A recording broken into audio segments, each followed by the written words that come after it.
Hello, and thank you for being with me on a moment of reflection.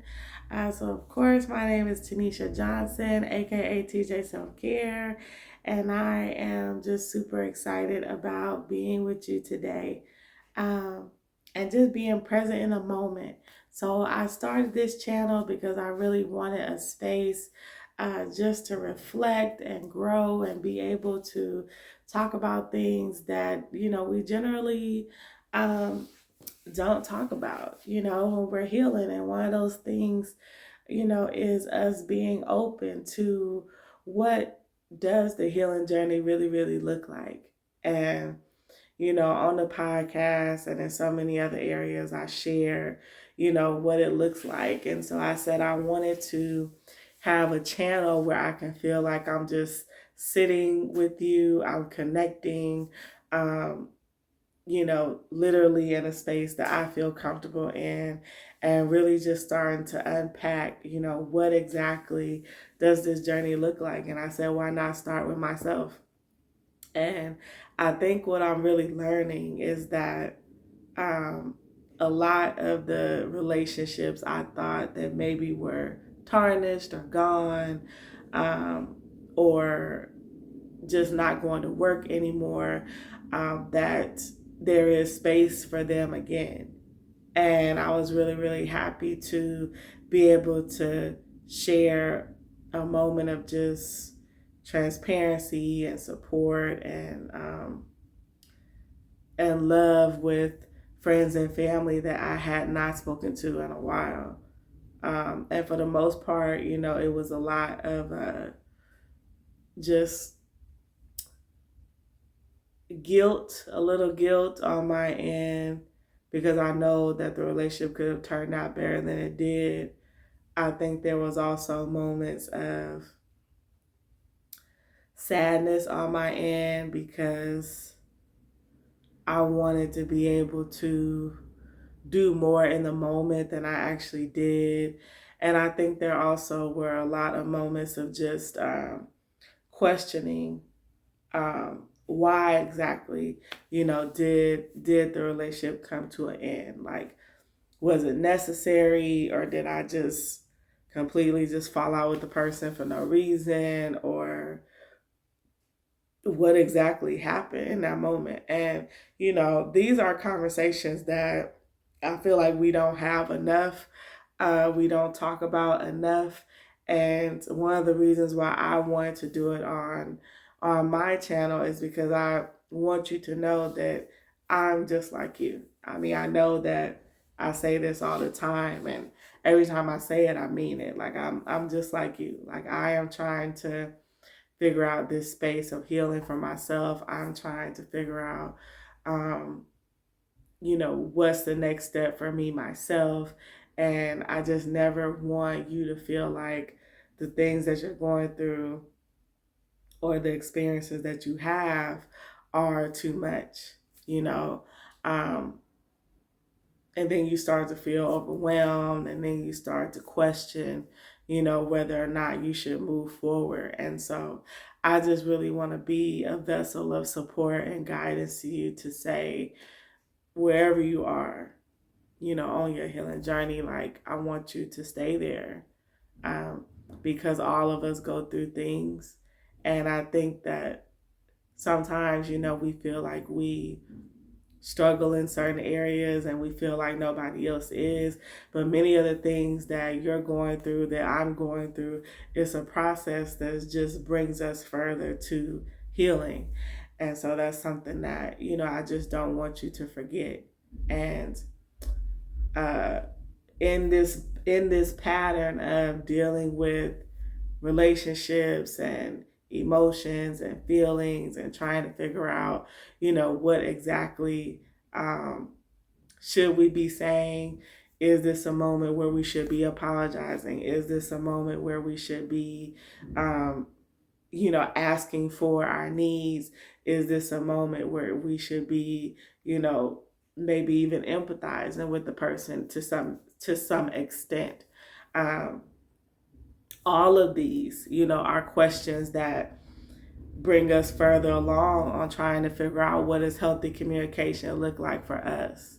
What does sitting in moments and spaces where we don't feel comfortable, what does that mean for us? And is there a possibility that even though we're there, it can bring us to a place of peace, tranquility, and harmony with another person and within ourselves if we just allow ourselves to stay in the moment.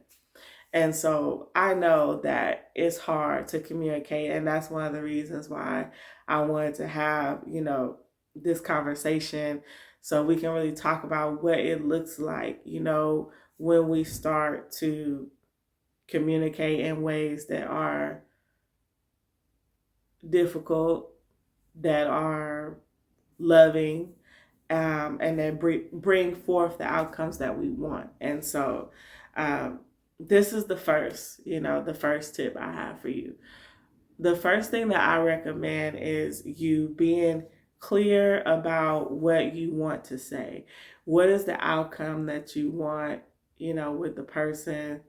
What are some things that you want to share with the person, and where do you want that to go? Do you want it to be a moment of, just you and the person like agreeing and then connecting and then, being able to go your own way, but just clearing space, kind of conversation.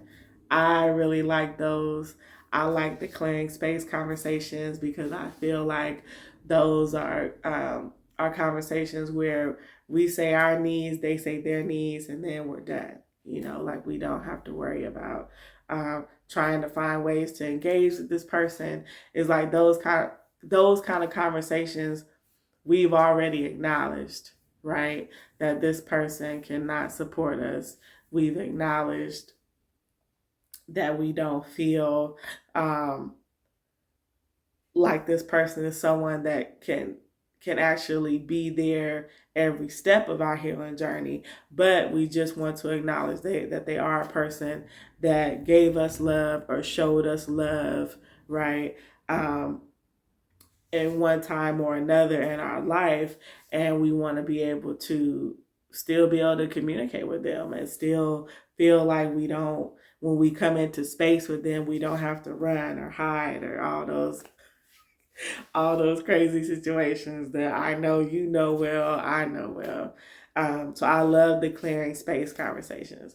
The second thing is, being able to hear what the person's saying and not feel obligated to fix them or obligated to change their perspective of you, right? So, and this one is difficult for me as well, but I still do it, meaning that we go into these conversations knowing that people are going to have feedback about us, they're going to have feedback about, things that we've done and how it made them feel and all those things. But our main objective is to stay on target with our own feelings, stay on target with what we would like the outcome to be, whether that would be clearing space, being able to be, in relationship with this person again, whatever it is, we want to make sure that we are staying on target for that, right? So if that means that this person is sharing, old things that they remember, we have to make sure that even though we allow them to say that we don't start to get in the roots of that conversation with them and kind of start going tit for tat about what they did, and then they're saying what we did, and the conversation isn't really going anywhere. So it's like we hear what they're saying, we empathize with what they're saying, we share our solution or we share our reflection, and then we bring it back to this is how I would like our relationship to be. So it's like, say, for example, if your friend brings up something that you did that they don't like 5 years ago, and you say something like, oh, okay, I remember that incident. I don't necessarily remember it happening like that. I had a different experience, but I want to honor your experience and I want you to know I hear you and I apologize if I made you feel that way.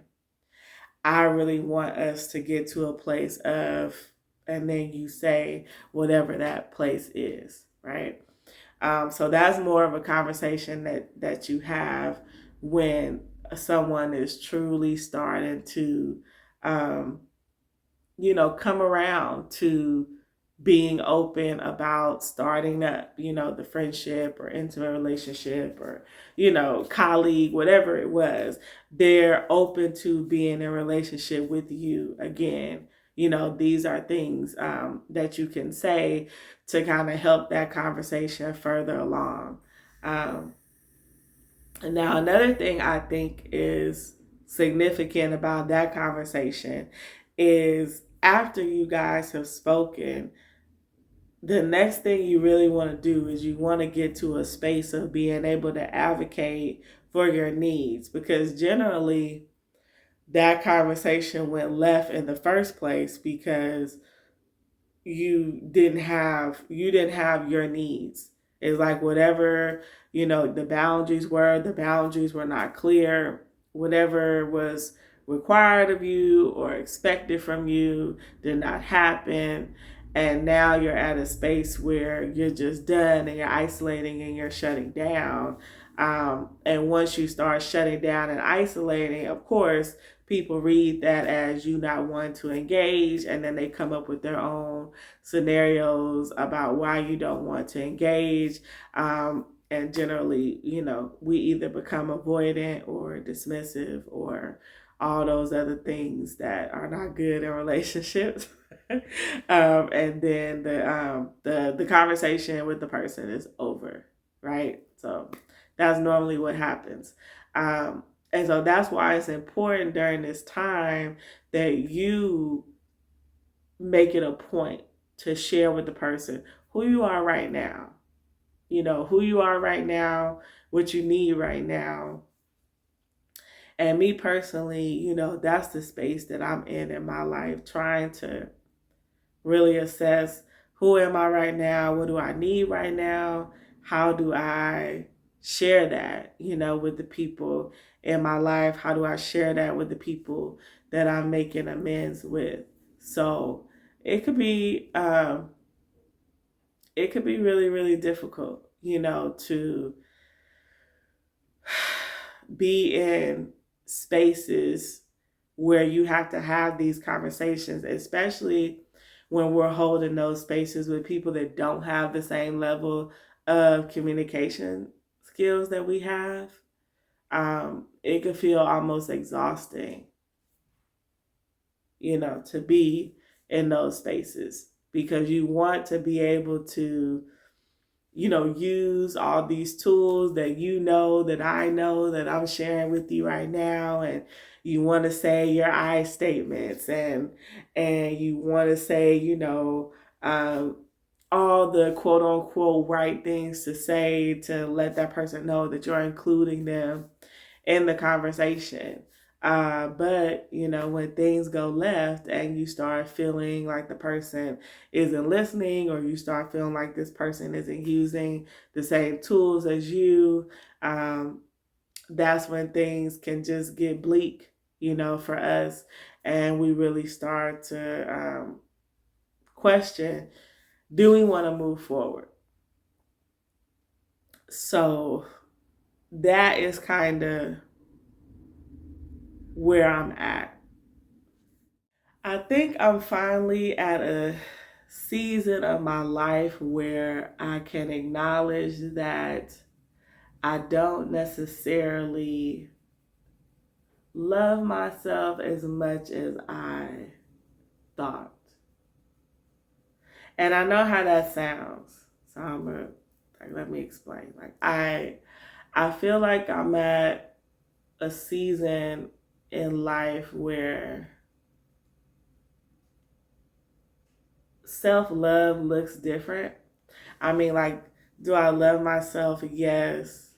But I think I'm loving myself on a level where I'm actually able to see like areas that I need to work on and hold self-compassion versus like being angry with myself, if that makes sense. And being angry with the process of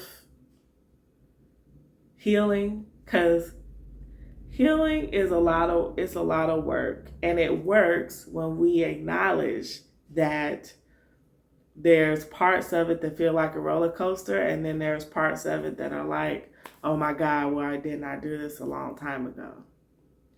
And I feel like that's the season and the space that I'm in.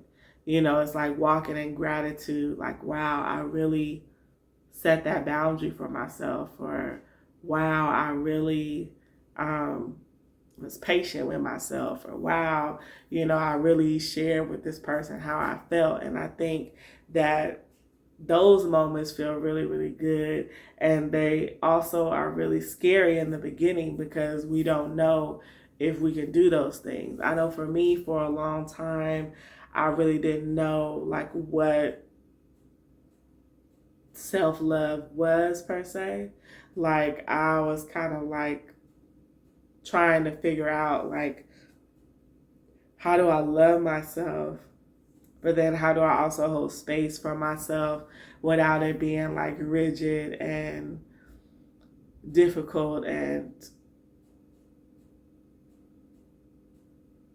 just real complex and like almost criticizing myself in a sense. And it's crazy to like say these things out loud, but that's the reality, like oftentimes, right, healing from codependency and people pleasing, we are like our worst critic. And so there were moments where I was truly like my worst critic. Like I would say things to myself or treat myself in certain ways, and later on I would be like, why did you say that? Why did you do that? Why did why? And what I really had to get an understanding for myself was, Tanisha, it doesn't matter like what happens. It doesn't matter like what people say. It doesn't matter, what people feel like about you. At the end of the day, like that what you're doing for your own benefit. And the people that choose to leave for whatever reason, we have to learn how to be okay with that. Like I've lost so many people. And I've said this, before, like on the podcast and other places. I've lost a lot of people, and when I think about it, sometimes it makes me sad, but then other times I know that I see the level of growth that I made and the shifts that I made in my life because I chose to let those relationships go. And when I think about that, like all I can do is just smile, because I know that if I hadn't made the decision to set those boundaries, to say no, then I wouldn't be, I wouldn't be sitting here today. I wouldn't be who I am right now. I wouldn't show up as the person I show up as right now. And so for that reason, I'm really, really grateful and thankful for where, healing from codependency has taken me. And I think that over time, one thing that I've learned is I can't really feel guilty or upset, with myself about things I did to protect myself, and it's just, as I sit in moments of reflection about my life and I think about the relationships that I'm in right now and how they make me feel good, like I'm in a good space, you know what I'm saying? Like it makes me happy just thinking about it. Like I have really, really amazing friends. I mean, my friends know how to have fun. my friends, like, they loved me in moments where I didn't love myself. I have really, really great family members. Some relationships are astray, but for the most part, you know, there's love that's there. And I think the season that I've been in, probably 4 months, maybe 5. And at first, anytime I'm in a season for too long, I always be like, God, what is this about? But this, I always be like, God, what is this about?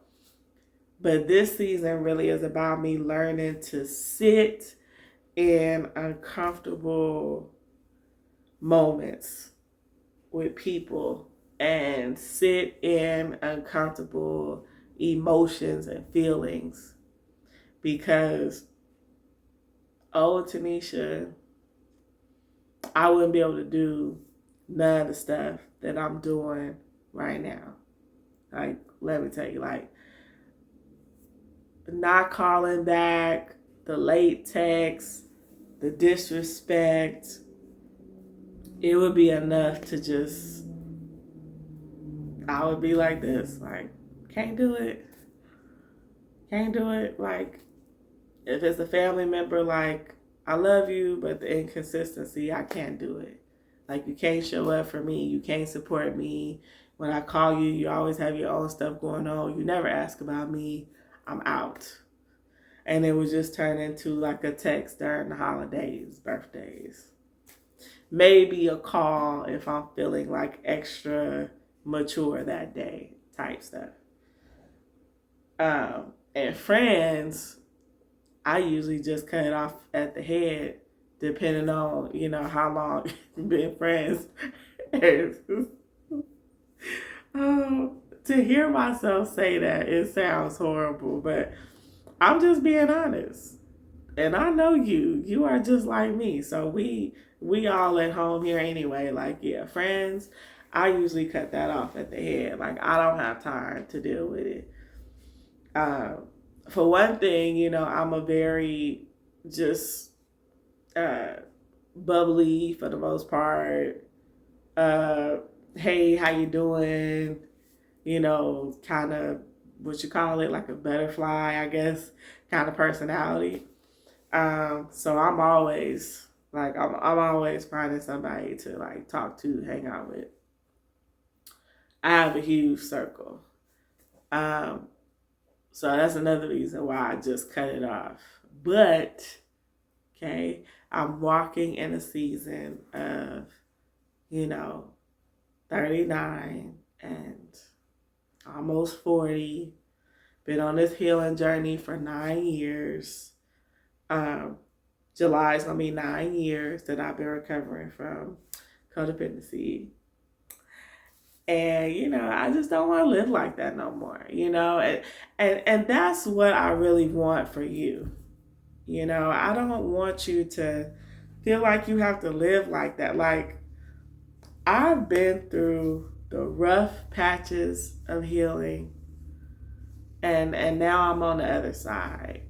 And I honestly will tell you, when I look at the rough patches and the things that I used to do, I feel so silly, blowing up because somebody didn't text me back within 2 hours. Like, what was that about? Or, getting upset because the friend that I consoled, for a whole day, when I go through my stuff, I don't hear from them. And don't get me wrong, like, I'm not saying all of these things are like things that we just should like avoid. But I am saying that don't feel like, when things happen, I want you to get better at asking yourself, why am I experiencing this? What's happening? What are some things that I want to work on? What are some things that are triggering me about this situation? and how can I work on showing myself more compassion as well as the other person? Because I'm gonna tell you, like most people, most people don't even know that they're hurting you. They don't. And I say that because if you struggle with people pleasing and codependency, one thing I know about you is that you do not express your emotions. You don't express your emotions. You struggle with knowing your boundaries and then inserting the boundary and advocating for yourself. And that's overall a hopeless situation. It's like we put ourselves in situations where people literally have space over our life. Like, I want you to think about that for a minute. Like, people literally have, like, the ability to make you have a bad day, to make you feel horrible and sad about yourself. Like we put ourselves in these situations where people are holding our heart like in their hand, you know, because we're expecting them to take care of us or expecting them to nourish us in some kind of way. And they don't even know what they're doing. Like, when I think about how I used to act now, it's crazy. Everywhere I went, I was expecting people to take care of me. Whether I was with family, friends, like that was the objective goal. Like, I'm here, so now it's your job, like, not to hurt me and to say things that are loving and kind to me and pour into me the whole time we together. And that's not reality. A lot of people have so much going on that there's no way that they can do that. And we have to be able to speak up and say like what we need in the moment, you know. Um, Speaking up has been such a blessing for me, you know. And as I reflect on my own moments of growth, one thing that I realize is I spent so much time waiting for people, waiting literally for people to learn how to love me, and I didn't even love me. Like, I didn't even know who I was. I didn't know what I needed. I was literally just like in this world, just moving around. What anybody else needed me to do, that's what I was doing. I was the best social worker at my job. I was the best, church attendee at my church. Every group, every committee, every organization, anything that was about helping people and me being able to meet people that I can get into, I was in it. Um, I was like over caregiving for friends and family. I was that friend, you have an emergency, I'm flying across the freeway to make sure that you're okay.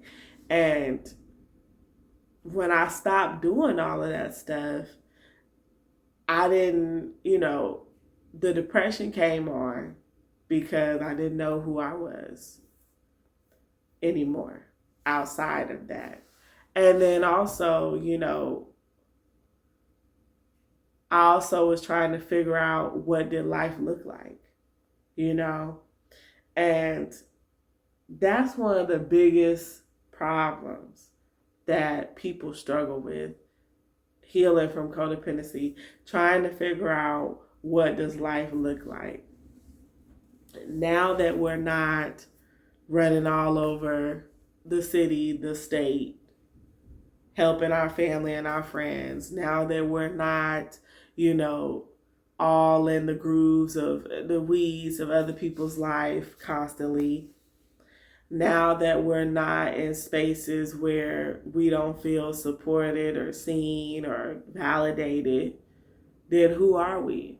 And it's this cliche that's like you don't need anyone to validate you. And I shrug my shoulders at that now. I think that was something that like I needed to hear in the beginning stages of healing. But now that I'm, kind of in those like middle, almost to the end, trails, I can honestly say that you do need people. Like, we need people to connect with. We need people to validate, moments that we experience. Now the true identity of who you are, you don't need anybody to validate that. But it's helpful when somebody else can validate a moment you had and say, wow, that sounds like it was exhausting, or wow, it seems like there was a lot going on in that moment, or wow, I can't believe you prevailed at, what great strength you have. That feels good to hear. You know what I'm saying? And to say that, you don't need that, I just feel like that's another level of denial, that we use that's not helpful. You know, Sitting in spaces of minimizing our feelings and our needs don't help us heal. You know, if you have a need to feel connected, then you need to honor that need by hanging out with friends, by doing things you enjoy, or whatever the case is. Like, if you have a need to, feel supported, seen, and heard, then it's your responsibility to be in a setting where that can happen. By you saying that, you're not supported or you don't have needs, that's not you listening to your inner self, you know? Um, and yeah, I just think that things can be so much easier for all of us. Like, when we get to a space of just being able to hold space, and know that it's okay for us to show up, it's okay for us to feel, and it's okay for us to have needs, and having needs doesn't mean that we are this horrible person or this person that can't do on their own.